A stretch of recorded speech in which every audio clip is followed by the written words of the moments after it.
Welcome to another episode of Mojave River Valley News. I'm your host, Eric Swanson, and what we're doing today, we're doing campaign interviews. These are folks in the Mojave River Valley that are running for office here. We got some great ones that are coming up here. Stay with us, we'll be right back with you in just a moment.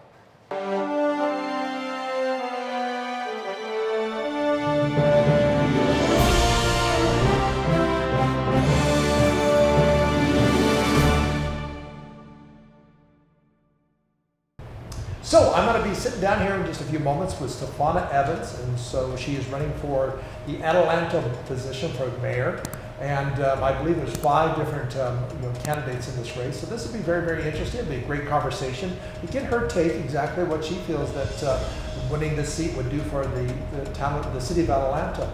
So we're going to be right back here in a few moments here, and we're going to go and sit down with her and let's figure out where she's thinking that Adelanto should go. We'll be right back. So I'm here now. Make sure I pronounce this right. It's Stevevonna Evans. Stevevonna. Stevevonna Evans. I knew I was going to mess that up. So, almost. And you're running for mayor of Adelanto. I am. So let's go ahead and let's talk a little bit, real quick, about you. Yeah. Who you are, real quick. Just maybe take 20 seconds and tell the folks who you. Yeah. Stevevonna Evans. I am 38 years old, a 28-year resident of Adelanto, a mother of 3. Currently sit on the city council. I hate this game. I am a business owner. I own a nonprofit. I also have a nonprofit, but my business is in the financial services industry. And then we have Havens Future, which is my nonprofit. Yeah. So how long have, now trying to remember, what year were you elected to the council? 2018. 2018. Yeah. So now so this is the end of your 4-year term. Correct. Now. Yeah. So you decided to say, you know what? I'm going to go and jump up my game here. That's it. So tell me, because you were already involved with a multi-million-dollar organization, what different contributions do you think you can make becoming mayor compared to being a council member? You know, I think that for me, some of the big issues that I don't feel were tackled completely during this last term was our transparency as a city, right? I think that there's a lot of disconnect in the relationship between the city and the residents. And the only way to bridge that is if there's open transparency, right? So any and everything that we can share needs to be shared immediately, so that they feel that they can trust us to lead them. And so I think that's the biggest thing, is building those relationships with the residents. I think that for me is going to be the biggest goal. Well, Adelanto, I think it's an interesting city to me, watching it grow, going way back to, when my family came over here in 1960, okay. The different growth methods that it's had. So let's come back, let's talk about where you feel the last 4 years, mm-hmm. where you felt it went, and where the next 4 years need to go. Yeah, I think there were some good things, right? According to staff, we've paved more roads than any other administration, so that's great. If you've ever been out on our roads, it's a little bumpy. So excited to have those roads paved, Rancho Road, Adelanto Road. We got some things done. I think there was some big industry that came in. Cannabis, I think, is more on the path of being regulated. Still not 100% regulated, but we're definitely moving in the right direction with cannabis. And so now it's continuing the forward momentum. Did you find there was, being on the council at the mayor, there was any goals or that you felt were in conflict of things that you were doing, or the things that you might want to see changed? Or I think that what we have to remember is council is not just one person. Right, it's 5 of us, and you've got to be three is the magic number, right? You've got to count to 3. I know that. I saw the first school board. You can't count to 3. You got nothing, right? So there were some things that some hurdles, some things that took longer than I thought they should have. I think that I was able to accomplish quite a bit. We were able to get that discriminatory housing ordinance off the books. We were able to declare racism a public health crisis, and then get the framework approved by the council. I worked over a year with community leaders and members of the community to build a framework around that. So it wasn't just words. Let's put some action to combating racism and fostering diversity in our community. And so getting the council to approve that, those kinds of things were amazing. That, of course, we always want to do more. Mm-hmm. You get in and you don't realize that you can't do everything that you thought you could. No, it's very, very true. Yeah.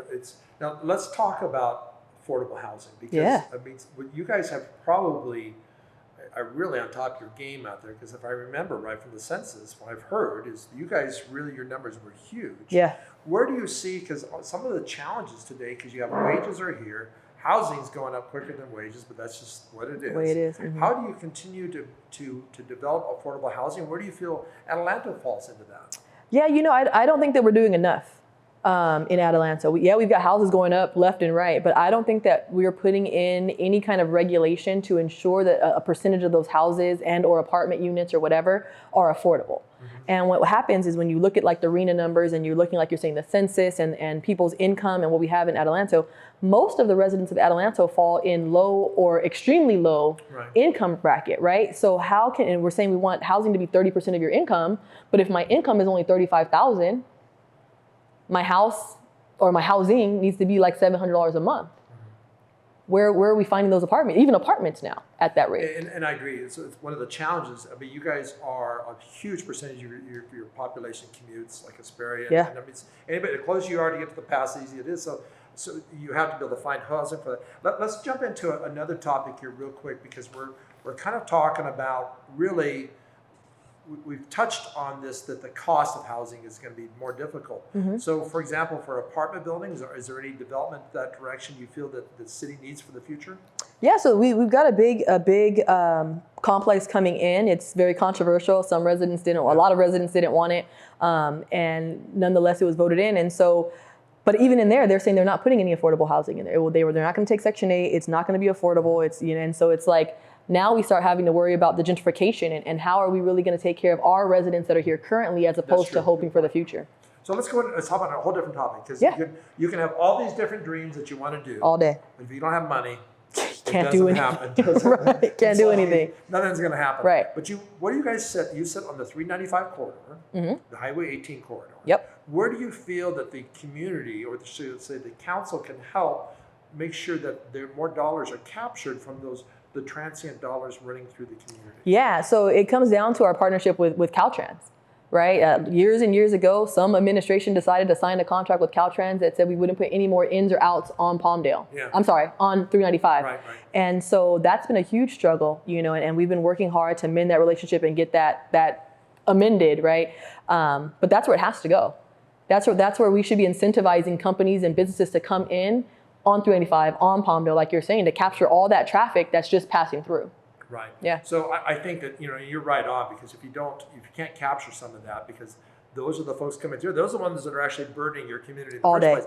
Give us some money. So a little bit. Take the last few moments and tell folks, give them your pitch and say, why vote for you? Yeah, guys, I've moved away from the platform thing. The first time I ran, I had this grand platform, and what we talked about, you can't get a lot of things done because 1, you got to get to 3, and 2, you don't have the funds. So this time around, guys, I'm the 3 things that I'm committed to, and we're calling it hot leadership, right? Humble, open, and transparent. I'm committed to being that for the extent of my term. With that, very good. Thank you very much for sharing with us today. Hey, we're back in the studio here. We had an interview with Stevevonna Evans. She is running for the Adelanto, city mayor out there.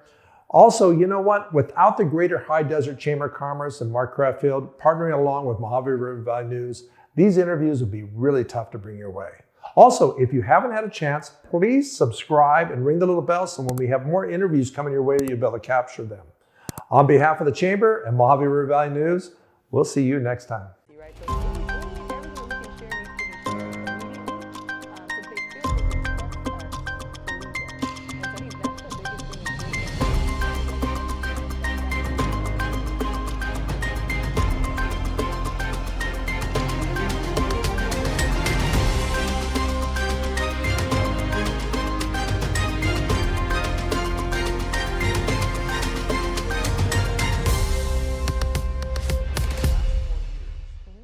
Where you felt it went and where the next 4 years need to go.